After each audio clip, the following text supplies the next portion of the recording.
ಸಂದರ್ಭಗಳು ತುಂಬ ಇದೆ.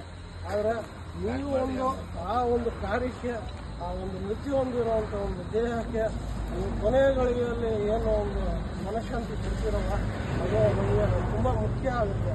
ಯಾಕಂದರೆ ಒಬ್ಬ ವ್ಯಕ್ತಿ ಮೃತ್ಯು ಹೊಂದಾಗ ಆತನಿಗೆ ಕೊನೆಯದಾಗಿ ಮಾಡುವಂಥ ಕಾರ್ಯ ಸರ್ಕಾರಗಳು ಏನಿದೆಯೋ ನಾವು ಮಾಡಬೇಕಾಗಿರೋದು ಆ ದೇಹ ಸಿಕ್ಕಿದಾಗ ಮಾತ್ರ. ಆ ಒಂದು ದೇಹ ಸಿಕ್ಕಕ್ಕೋಸ್ಕರ ನಿಮ್ಮ ಒಟ್ಟಿಗೆ ಇದ್ದು ನೀವು ಹುಡುಕೊಡೋ ಅಂಥ ಕೆಲಸ ಮಾಡೋದ್ರಿಂದ ನಿಮ್ಮಂಥ ದೇವರ ರೂಪದಲ್ಲಿ ನಿಮ್ಮನ್ನು ನಾವೆಲ್ಲ ಕಾಣ್ತಾ ಇದ್ದೀವಿ. ಇವತ್ತು ನಿಮ್ಮನ್ನು ನಾವು ಒಂದು ದೇವರ ಅಂತಲೇ ಹೇಳ್ಬೋದು. ಯಾಕಂದರೆ ಈ ಒಂದು ಸಂದರ್ಭದಲ್ಲಿ ನಾವು ಯಾಕಿಷ್ಟು ದೂರ ಬಂದು ನಿಮ್ಮನ್ನು ನಾವು ಒಂದು ಪ್ರೋತ್ಸಾಹ ಕೊಟ್ಟು ನಿಮ್ಮ ಜೊತೆಗೆ ನಾವು ಇರ್ತೀವಿ ಅಂತ ಯಾಕೆ ಹೇಳ್ತಾ ಇದ್ದೀವಿ ಅಂತ, ಇಂಥ ಸಂದರ್ಭದಲ್ಲಿ ನೀವು ತುಂಬ ನಮಗೆ ಯಾರೇ ಆಗಿರಲಿ, ಮೃತ್ಯು ಹೊಂದಿದ್ದವರು ನಮ್ಮ ಸಹೋದರರೇ ಆಗಿರ್ತಾರೆ, ಸಹೋದರಿಯರೇ ಆಗಿರ್ತಾರೆ, ಯಾರೇ ಆಗಿದ್ರು ಆ ಕೊನೆಯ ಗಳಿಗೆಯಲ್ಲಿ ಮಾಡುವಂಥ ಕಾರ್ಯಕ್ಕೆ ನೀವು ಸಹಕಾರ ಕೊಟ್ಟು ಮಾಡುವಂಥ ಕೆಲಸಕ್ಕೆ ನಾವೆಲ್ಲ ಆಭಾರಿಯಾಗಿದ್ದೀವಿ.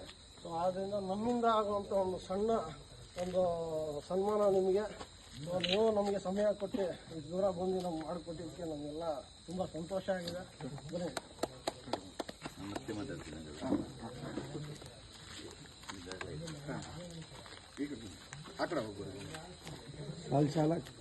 ಶಾಲಕ್ಕೆ ಬರ್ರಿ, ಎಲ್ಲ ಹುಡುಗರು ಎಲ್ಲರೂ ಬರ್ರಿ, ಎಲ್ಲರೂ ಬರಪ್ಪ, ಎಲ್ಲರೂ ಬರ್ರಿ, ಎಲ್ಲರೂ ಇರ್ತಾರೆ.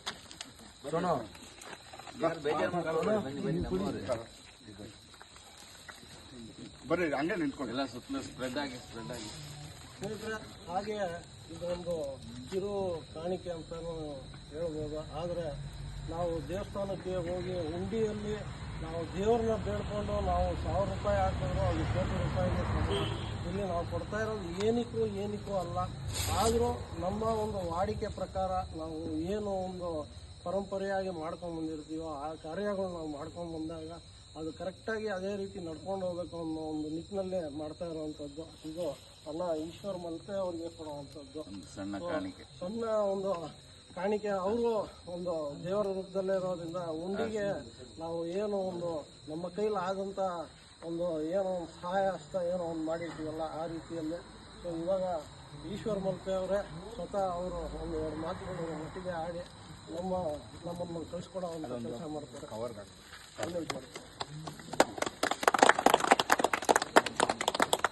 ಎಲ್ಲರಿಗೂ ನಮಸ್ತೆ. ಇವತ್ತು ಕನ್ನಡಾಂಬೆ ಚಾಲಕರ ಸಂಘದ ಅಧ್ಯಕ್ಷರು ಬಂದಿದ್ದಾರೆ, ಹಾಗೂ ಅದರ ಉಪಾಧ್ಯಕ್ಷರು ಹಾಗೂ ಎಲ್ಲ ಸದಸ್ಯರು ನನ್ನ ಜೊತೆ ಕೂಡಿದ್ದಾರೆ. ಯಾಕಂದ್ರೆ ನಿನ್ನೆ ಬಂದಿದ್ದಾರೆ. ಇಲ್ಲಂದ್ರೆ ಬೆಂಗಳೂರಿಂದ ನನ್ನ ನೋಡಲಂತ. ಯಾಕಂದ್ರೆ ಇದೇ ಒಂದು ನನಗೊಂದು